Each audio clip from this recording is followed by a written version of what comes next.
주 안에서 평안하셨습니까? 옆 사람과 함께 인사 나누는 시간을 갖도록 하십시다. 함께 예배에서 행복합니다.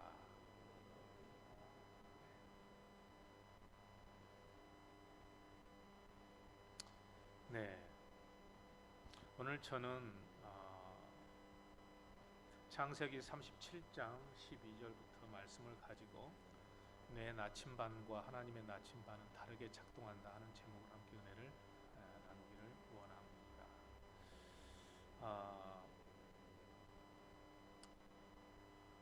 오늘 말씀에서 37장 12절을 보면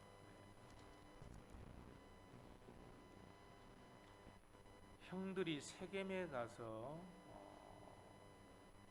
양을 치고 있을 때 아버지 야곱이 요셉에게 심부름을 시키죠. 네 형들이 세겜에 가서 양을 치는데 양떼가 다 잘 있는지 형들이 잘 있는지를 보고 돌아와라 하고 말씀합니다. 근데 여기서 우리가 생각해 볼 것은 야곱의 관심사입니다. 야곱은 지금 뭐가 걱정돼서 요셉에게 세겜으로 가서 보라고 심부름을 시키고 있는 거냐 하는 거죠. 14절에 보면 양떼가 잘 있는지 네 형들과 네 양떼가 다 잘 있는지 한번 돌아보고 와라 하고 심부름을 시키는 장면을 볼 수가 있습니다. 야곱과 요셉의 대화로 보면 그들이 염려하고 걱정하는 것이 뭐예요? 양떼입니다. 양떼를 걱정하고 있어요. 그들은 요셉을 보냈을 때 형들이 요셉을 위협하고 그를 죽이려고 하는 그런 악한 계획을 갖고 있는 것에 대해서는 전혀 간파하지도 못하고 있고 걱정하지도 않고 있음을 알 수가 있습니다. 단지 양떼에 대해서만 걱정합니다. 그래서 그것이 샬롬이에요. 그 양떼들이 샬롬한지 좀 보고 와라 하고 심부름을 시키는 겁니다. 사실 야곱과 요셉의 인생을 움직이는 핵심적인 사건은 겉에 있는 문제는 아니었는데 야곱과 요셉은 전혀 그 문제가 자들의 인생을 지축을 흔들어 버릴 줄은 상상도 못하고 있었던 거예요. 그들에게 문제는 뭐냐면 양떼만 잘 있는지 보는 것이었어요. 겉에 있는 문제, 외부적인 문제만이 그에게 관심거리였던 거예요. 그러나 우리는 알잖아요. 야곱과 요셉의 인생을 흔들어버리고 그 지각을 움직여버리는 강력한 사건은 양떼에게 있지 않았다는 사실이죠. 요셉과 그의 형제들 간의 갈등의 문제, 야곱과 그의 아들들 간의 갈등의 문제가 그 안에 깊숙한 내면에서 지금도 마그마처럼 뜨겁게 활동하고 있다는 사실을 야곱은 전혀 간파하지를 못하고 있었고 요셉 또한 알아차리지를 못하고 있었습니다. 야곱의 나침반은 양떼를 가리키고 있었습니다. 그러나 하나님의 나침반은 야곱과 요셉과 그 가족의 깊은 영적인 내면의 문제에 바늘이 가리키고 있습니다. 우리는 인생에서 가장 중요한 것이 늘 외적인 데 있다고 생각합니다.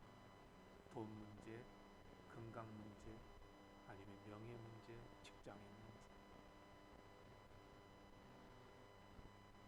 그것이 우리 인생의 지축을 흔들어 버릴 거라고 생각해요. 그러나 오늘 우리가 본문을 깊이 들여다보면 사실 야곱과 요셉과 그의 그 가족을 완전히 흔들어버린 사건은 외부적인 문제가 아니고 내부적인 문제에 있었음을 우리는 알 수가 있습니다. 여러분, 오늘 여러분이 염려하는 것이 어떤 문제입니까? 오히려 지금 나와 하나님과의 관계의 문제, 내면적이고 영적인 문제가 우리 인생의 판도를 움직이고 급격하게 흔들리고 있는 나침반의 바늘을 바라볼 수만 있다면, 여러분은 야곱처럼 지금 무엇을 걱정하고 염려하고 계획하고 있습니까? 무엇이 여러분의 인생을 움직이고 끌어간다고 생각합니까? 여러분의 마음속에 가장 걱정되고 신경 쓰이고 가장 많이 마음을 투자하고 있는 것이 무엇입니까?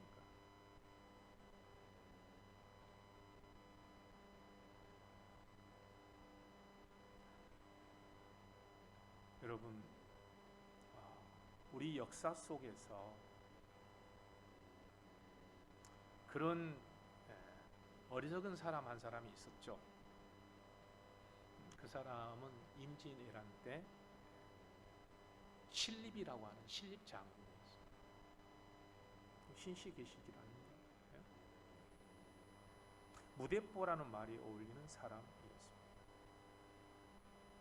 이 신립 장군은 이순신 장군이 바다와 해전에서 영웅이었다면, 신립은 육지전에서 상당한 공을 쌓았던 장군이었습니다.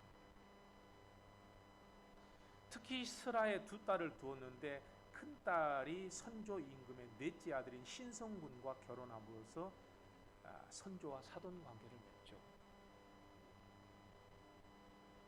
그러나 신립과 이 신성군은 일본과 조선의 전쟁이 발발한 1592년에 잇따라 사망함으로써 비극의 운명의 주인공이 됩니다. 신립 장군은 이순신 장군보다 1년 뒤인 1546년에 태어났는데요. 그는 선조의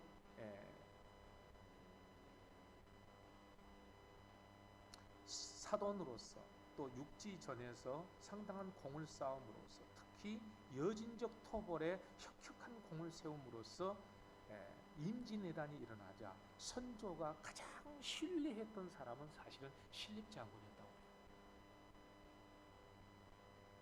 그래서 신립 장군에게 빨리 부산 쪽으로 내려가서 외놈들을 막아라. 그때 그 유명한 유성룡 대감이 징비록에서 이렇게 대화하는 장면을 기록하고 있습니다. 유성룡 대감이래요. 가까운 시일 내에 큰 변이 일어날 것 같소 장군. 그렇게 되면 장군은 군산을 맡아야 할 텐데, 그래 왜군을 충분히 막아낼 자신은 있습니까? 그러자 신립 장군이 이러고, 그까짓 것 걱정할 것 없소이다. 유성룡, 그렇지 않습니다. 과거 예군은 짧은 무기들만 갖고 있었지만 지금은 조총까지 갖고 있다고 합니다. 결코 만만히 볼 상대가 아닌 듯합니다. 신립, 그 조총이란 것이 쏠 때마다 맞는답니까? 그런데 막상 붙어보니 이 애군들이 조총을 얼마나 잘 쏘는지, 조선 병사가 7만 명이 넘는데도 불구하고 1500명밖에 되지 않는 일본군에게 몰살을 당했다.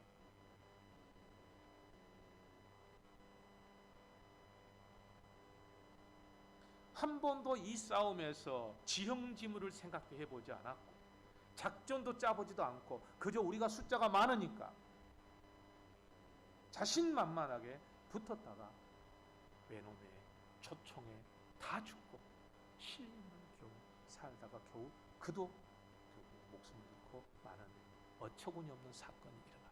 그 사건으로 인해서 선조는 한양을 버리고 도망을 가게 됩니다. 이순신 장군은 12척의 배 갖고 얼마나 연구하고 준비해서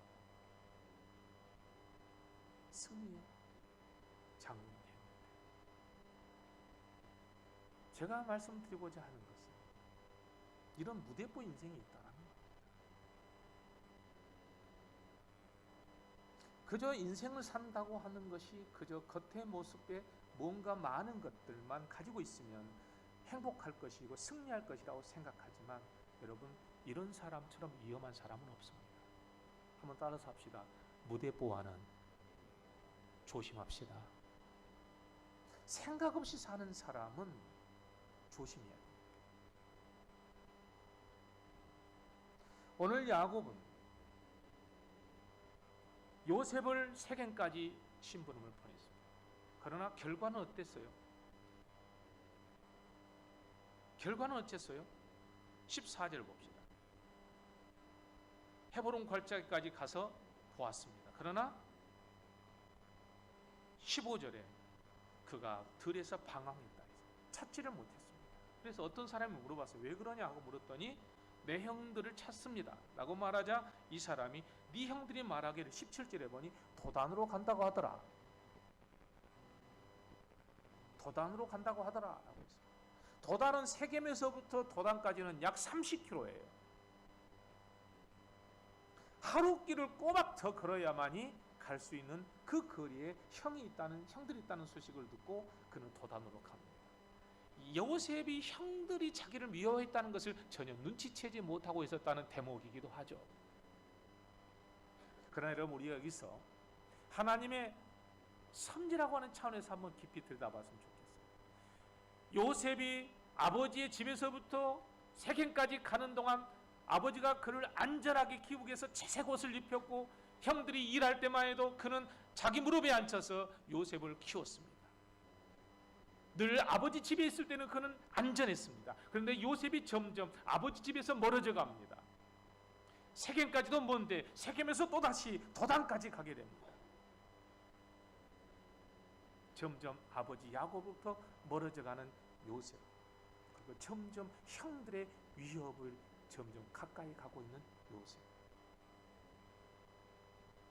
아버지 야곱은 요셉을 안전하게 지키고 싶어서 채색 옷을 입혔지만 오히려 그가 심부름시킨 것이 요셉을 점점 위험한 궁지로 몰아가고 있는 것이고, 이것이 놀랍게 하나님의 섭리가 그 지하 깊은 곳에서 야곱과 요셉의 인생을 움직이고 있다는 사실을 우리는 볼 수 있어요.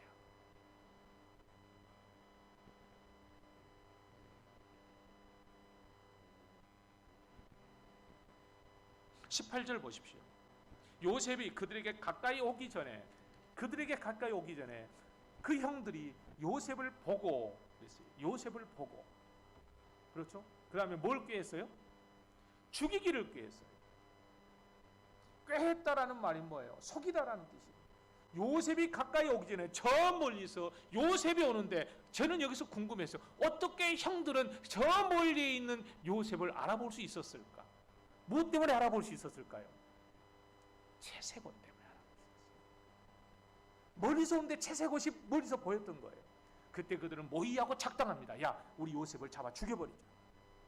만약에 야곱이 요셉에게 채색 옷을 입히지 않았더라면 요셉이 가까이 오기 전까지는 그들은 몰랐을 거예요. 그랬으면 그들은 모의하지도 않았을 거예요. 그럴 겨를도 없었을 거예요. 요셉을 이해한다고 입혔던 채색 옷이 우리 요셉을 죽음으로 몰아가고 있다는 것을 우리는 알 수가 있어요.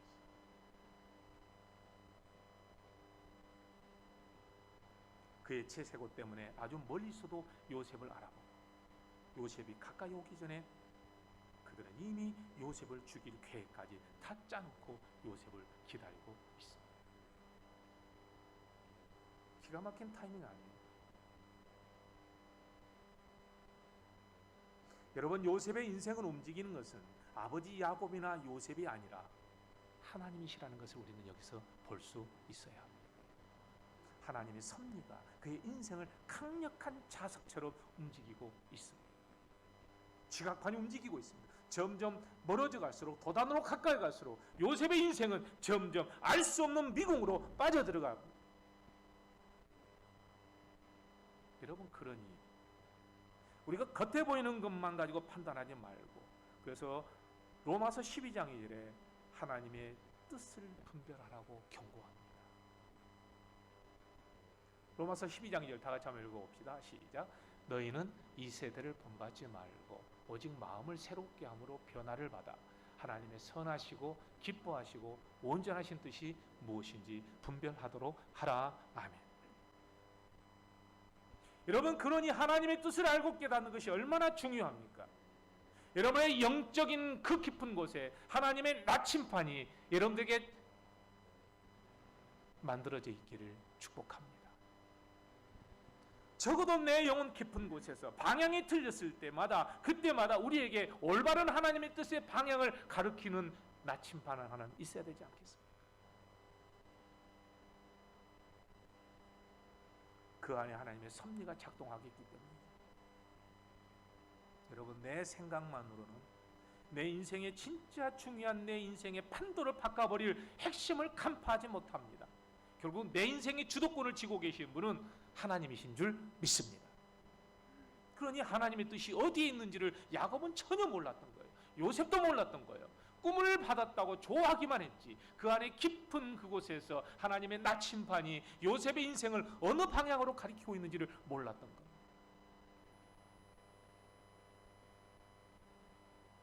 그들은 옥신각신함, 죽이자. 루벤은 죽이지 말자. 유다도 야 죽이지 말고 그냥 팔아버리자 너희로. 그런데 마침 그때 또 미디안 상인들이 지나갑니다. 28절. 자, 27절, 28절 다 같이 한번 읽어봅시다. 시작. 자, 그를 이스라엘 사람들에게 팔고 그에게 우리 손을 대지 말자. 그는 우리의 동생이요 우리의 혈육이니라 하며 그의 형제들이 청종하였더라. 그때 미디안 사람 상인들이 지나가고 있는지라 형들이 요셉을 구덩이에서 끌어올리고 은 20에 그를 이스마엘 사람들에게 팔매 그 상인들이 요셉을 데리고 애굽으로 갔더라. 아멘. 여러분, 이것은 우연 같지만 하나님의 섭리입니다. 한번 따라서 합시다. 하나님이 함께 하시지 않으면 운명이고 하나님이 함께 하시면 섭리입니다. 믿습니까? 세상 사람들이 볼 때는 다 팔자속 아니에요. 지 운명이라고 생각할지 모르지만 여러분, 그 요셉의 인생의 그 깊은 곳에서는 하나님의 섭리가 강력하게 요셉을 끌고 있다는 것을 알 수가 있습니다. 하나님의 섭리는 강력한 자성을 가지고 있습니다. 하나님의 섭리입니다. 놀랍게도 요셉이 팔려간 곳은 그 많은 사람들 중에서도 하필이면 애굽의 시위대장 보디발 집이었습니다. 왜 보디발 집이었습니까? 시위대장 보디발은 애굽의 왕 바로와 가까이 측근해서 그를 보호하고 있었던 대장이었기 때문에 만약에 요셉이 다른 집으로 팔려갔더라면 애굽의 왕을 만날 기회가 없었을 겁니다. 마침 그때 애굽의 왕을 만날 수 있는 보디발을 집에 노예로 팔려갑니다.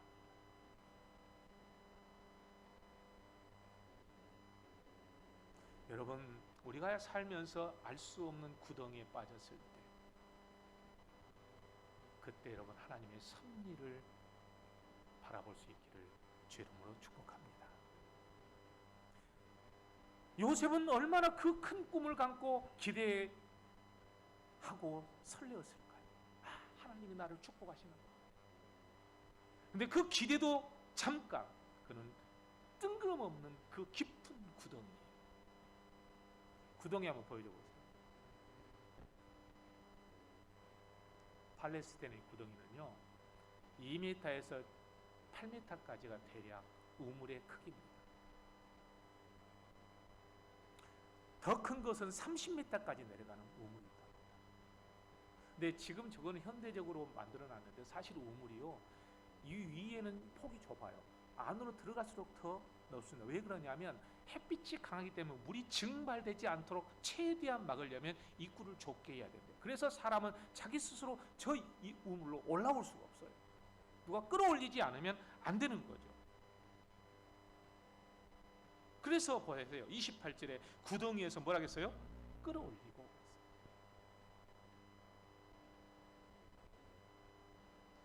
여러분, 내 꿈대로 움직여지지 않을 때는 그 꿈을 말씀으로 해석할 수 있기를 주 이름으로 축복합니다. 알 수 없는 고난이 너무 큽니다. 그럴 때마다 하나님이 너무나 내 인생에 작게 움직이는 것 같이 보입니다. 해석하기 어려운 이 고난 속에서 하나님의 작은 움직임밖에 보이지 않습니다. 그런데 여러분, 바로 거기에 비밀이 있습니다. 하나님의 손이 움직이는 것을 보고 있으면 그 무서운 고난과 해석하기 어려운 사건이 점점 이해되기 시작할 겁니다. 요셉은 얼마나 황당했을까요? 채색옷을 입고 형들에게 보라는 듯이 자랑하면서 형들에게 갔는데 그는 뜬금없이 형들에 의해서 채색옷이 벗겨지고 우물의 깊은 곳에 던져지고 막 얼마나 망연자실했을까요? 하나님이 나를 축복하지 않으신 건가? 절망스럽고 낙심하고 그 순간 앞이 깜깜하고 아무것도 보이지 않게 될 겁니다.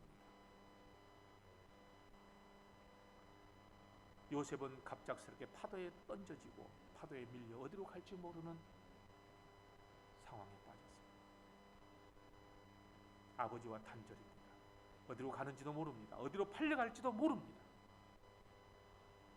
그럼 여러분, 여기서 우리가 주목해야 될 것은 왜 형들이 요셉을 죽이지 않고 웅덩이에 던져지게 했을까? 왜 바로 그 시간에 하필이면 미디안 상인들이 지나갔을까? 조금만 어긋났더라도 팔지 못했을 때. 왜 갑자기 유다가 나서서 요셉을 죽이지 말자고 팔자고 했을까? 그렇죠? 왜 팔려도 하필 애굽의 바로 왕의 시위대장 보디발 집으로 가게 됐을까? 우리는 알 수 없지만 요셉의 인생 깊은 곳에서는 하나님께서 작동하시는 나침반이 그를 하나님의 뜻 가운데로 인도하고 계심을 우리는 볼 수가 있습니다. 어떤 분이 이런 얘기를 하더라고요. 요셉의 성공을 세 가지로 나눈다는 거예요. 그래서 세상에 성공하는 사람들을 보면 자수성가형이 있대요. 자수성가형. 아무것도 부모에게 받지 않고 자기가 열심히 노력해가지고 성공한 사람을 자수성가형이래요. 그런데 또 부수성가형이 있대요. 부수성가. 아버지에게 받아가지고 성공한 사람. 재벌들의 아들들이죠. 삼성, 현대, 보라는 굴지의 재벌들은 다 뭐예요? 부수성가형이에요. 근데 이 부수성가형은 뭐예요? 항상 형제들 간의 질투와 싸움과 재산 분쟁이 일어나는 겁니다. 근데 이분이 가장 좋은 성공은 하나님이 함께 하시는 성공이다. 신수성가다 라고 말합니다. 신수성가는, 자수성가는 자기밖에 모르는, 남한테 위에 군림하려고 해요. 오만해. 자기 능력이 대단하다고 착각해. 부수성가는 이런 싸움과 질퍽한 안에서의 싸움과 고통들이 있어요. 그런데 신수성가는 자기 어려울 때 하나님이 은혜로 도우셨다는 사실을 알기 때문에 이웃의 아픔까지도 보듬어 줄 수 있는 놀라운 은혜의 사람이 된다는 것입니다. 저는 우리 참좋은교회 성도 여러분들이 신수성가형이 되기를 주의 이름으로 축복합니다. 한번 옆 사람에 축복합니다. 신수성가 됩시다. 그렇죠.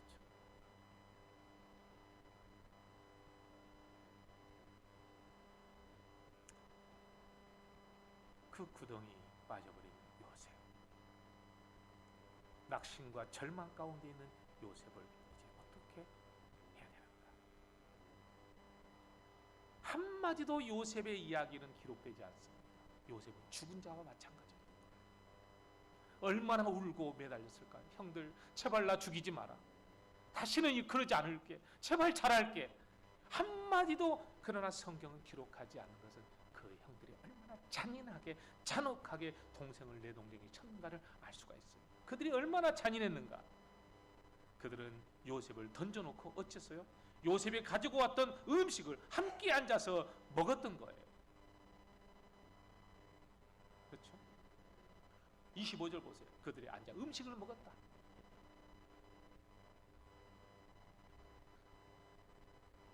여러분, 한번 따라서 합시다. 하나님의 섭리를 믿는다면 낙심하지 맙시다. 얼마나 요셉이 낙심했겠어요. 정말 그 꿈으로 그는 하나님이 축복해 줄 거라고 정말 그는 기대했는데, 그런데 여러분, 요셉이 채색 옷을 입었을 때는 형들에게 잘난 척하고 형들의 미움을 받았지만, 요셉의 채색 옷이 벗겨지고 애굽으로 노예로 팔려갔을 때는 다른 사람의 고통의 소리를 들어주는 경청자가 됩니다.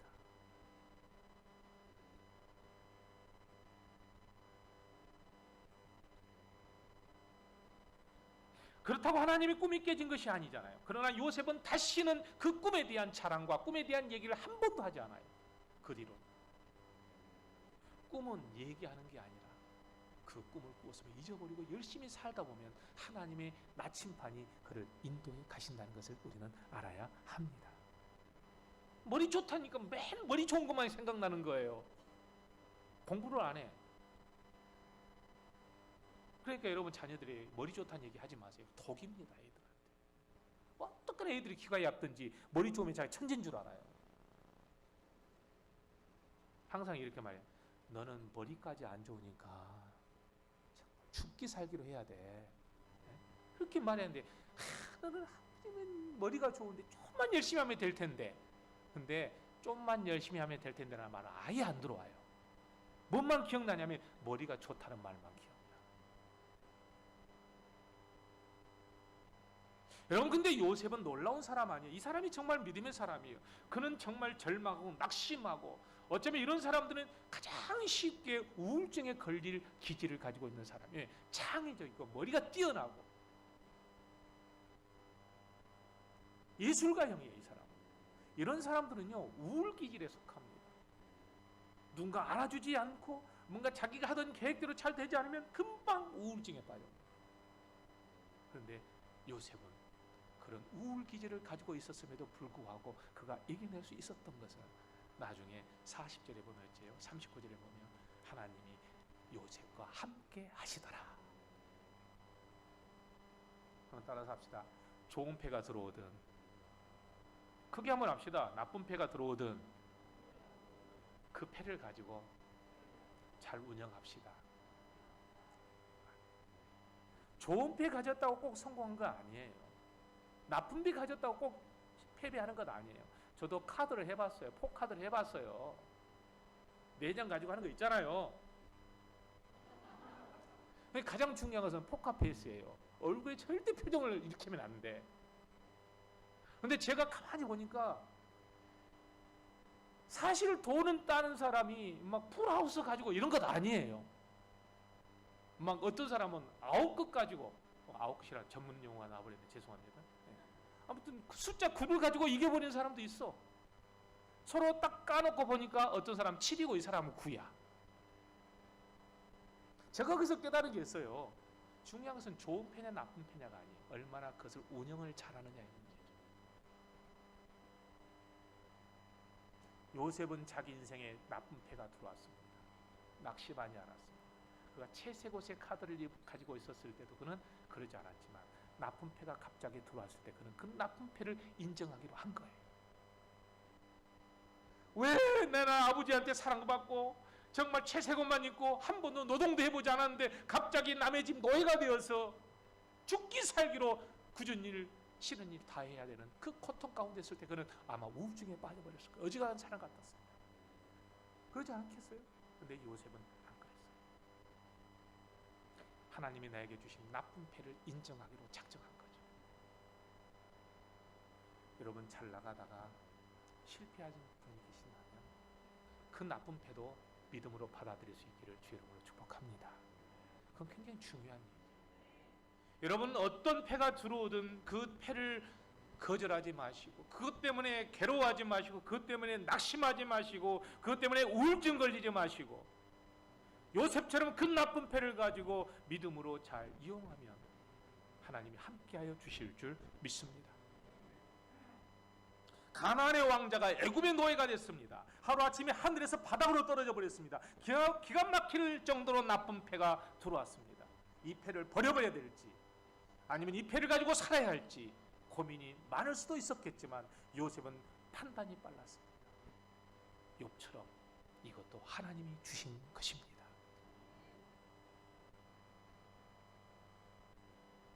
그것은 하나님께 패를 맡길 수 있는 믿음이 있었기 때문이죠. 여러분이 왜 낙심하는 줄 압니까? 심리학자들의 말하면 자기 애가 너무 강해요. 자기 인생을 자기가 산다고 생각하는 사람은 낙심이 오고 우울증에 걸립니다. 그것을 하나님께 맡길 수 있는 사람은 낙심하지 않고 오히려 기도할 수 있는 거예요.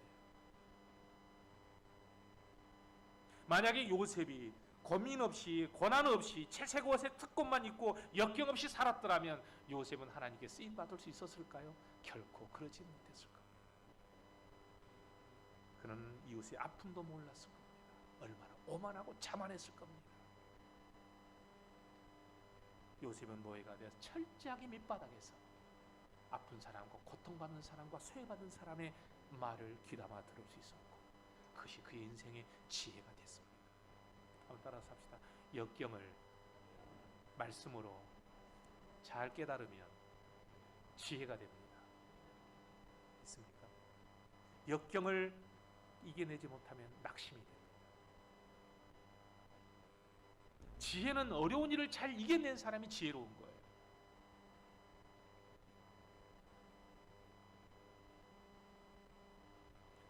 여러분, 유명한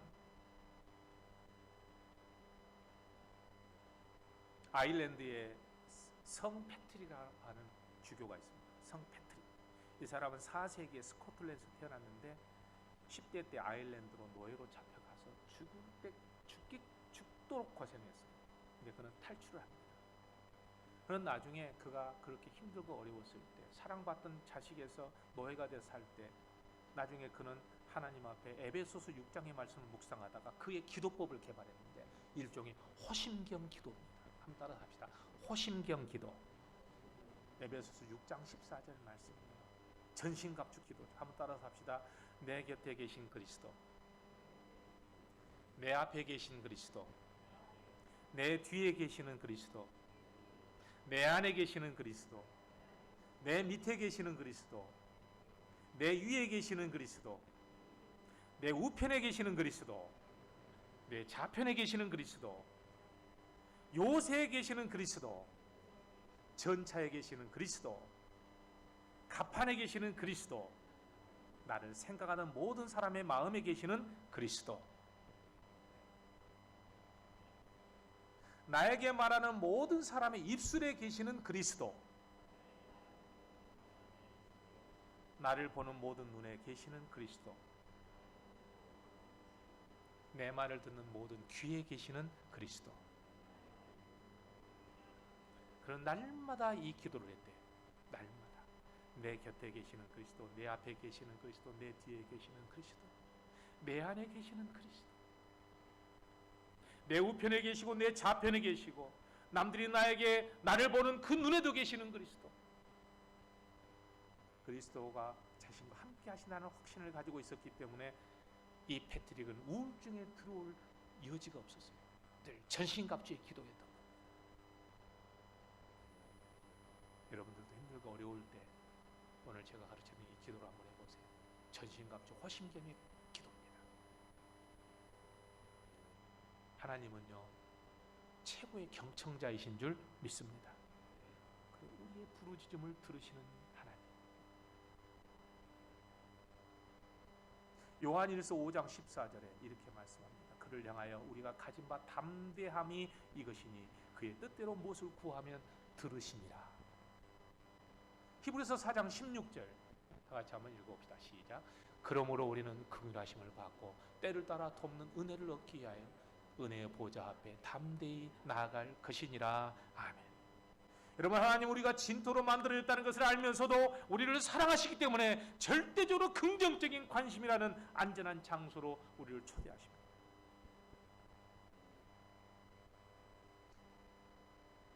예수님의 희생 덕분에 우리는 구원받았습니다. 예수님은 말씀하고 가르치실 뿐만 아니라 우리 얘기를 듣기 위해도 오셨다는 겁니다.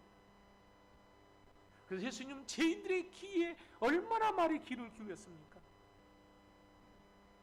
그래서 어린아이뿐만 아니라 죄인들도 예수님에게 와서 자기 신세 타령을 하고 자기 말을 할 때마다 예수님은 귀담아 들으셨어요. 그래서 이들은 낙심하지 않았습니다.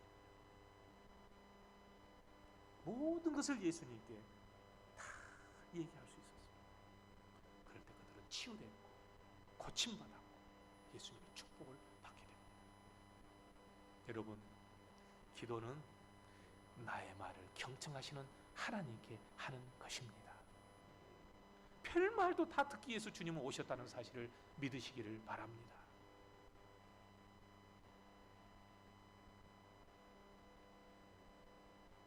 여호와여 나의 말에 귀를 기울이사 나의 심정을 헤아려 주소서. 나의 왕 나의 하나님이여, 내가 부르짖는 소리를 들으소서. 내가 주께 기도하나이다. 여호와여, 아침에 주께서 나의 소리를 들으시니 아침에 내가 주께 기도하고 바라리이다. 시편 5편의 말씀입니다. 여러분 가슴에 부딪히는 성경 한 구절을 여러분 그것만 여러분의 마음속에 진짜로 묵상한다면 그 구절이 여러분들을 구덩이에서 일으키실 줄 믿습니다. 요양원 같으면 가면은 치매에 걸리신 분, 여러 가지 질병으로 죽음을 기다리고 있는 소망이라고 하는 전혀 없는 노인분들에게 예배를 드리는 목사님이 계세요. 근데 예배를 드리잖아요. 그러면 그 노인분들이 다 가서 기도를 합니다. 예배를 드립니다. 그러면 목사님이 성경 한 구절을 읽어 시편 24편. 교회를 다니 70년 되고 80년 되었습니다. 치매 걸렸습니다. 그런데도 불구하고 시편 23편을 여호와는 내 목자가 되시니 내게 부족함이 없으리로다 하면 다들 입술을 달짝거리면서 목사님의 그 성경 말씀을 따라 묵상한다고. 근데 그들은 머리에서 한 게 아니고 80년 동안 애웠으니 가슴에서부터 나오는 성경 구절이에요. 그가 나를 푸른 풀밭에 누이시며 실만한 물가로 인도하시는 분이다. 내 영혼을 소생시키시고 자기 이름을 위하여 의의 길로 인도하시는도다. 내가 사망의 음침한 골짜기를 다닐지라도 해를 두려워하지 않을 것은 주께서 나와 함께 하심이라. 주의 지팡이와 막대기가 나를 안위하시나이다. 주께서 내 원수의 목전에서 내게 상을 차려주시고 기름을 내 머리에 부으셨으니 내 잔이 넘치나이다. 내 평생의 선하심과 인자하심이 정녕 나를 따르리니 내가 여호와의 집에 영원히 거하리이다. 그분들의 그 암송한 말씀은 가슴에서부터 나옵니다. 여러분 힘들고 어려울 때마다 성경 한 구절이 여러분의 가슴에서부터 우러져 나올 수 있을 만큼 기도하고 말씀을 붙드시기를 주 이름으로 축복합니다. 저는 아침에 눈을 뜨자마자 가장 먼저 하는 일이 성경을 읽는 일. 그리고 저는 성경 문자에보다는 성경 이야기에 몰입합니다. 성경 말씀을 분석하지 않고 이야기 안에 들어가기를 원합니다. 필립이라고 하는 신학자는요, 하나님의 말씀을 하늘을 나는 새와 같다고 말합니다. 우리는 목을 쑥 빼고 창궁을 나는 새를 경이로운 눈으로 바라보기는커녕 저 새는 무슨 새다 하고 분석하기에 바쁩니다. 저 새를 어떻게 잡지? 그리고는 잡아서 날개를 꺾고 창자를 속을 뒤집어서 해부해 봅니다. 물론 그렇게 하면 새는 죽습니다. 여러분 우리들도 마찬가지입니다. 지식을 얻기 위해서 성경을 읽지 마시고 그 이야기 속으로 나를 한번 던져보십시오. 그리고 하나님께서 오셔서 놀랍게 그 이야기 속으로 우리를 인도해 주십니다. 이게 묵상입니다.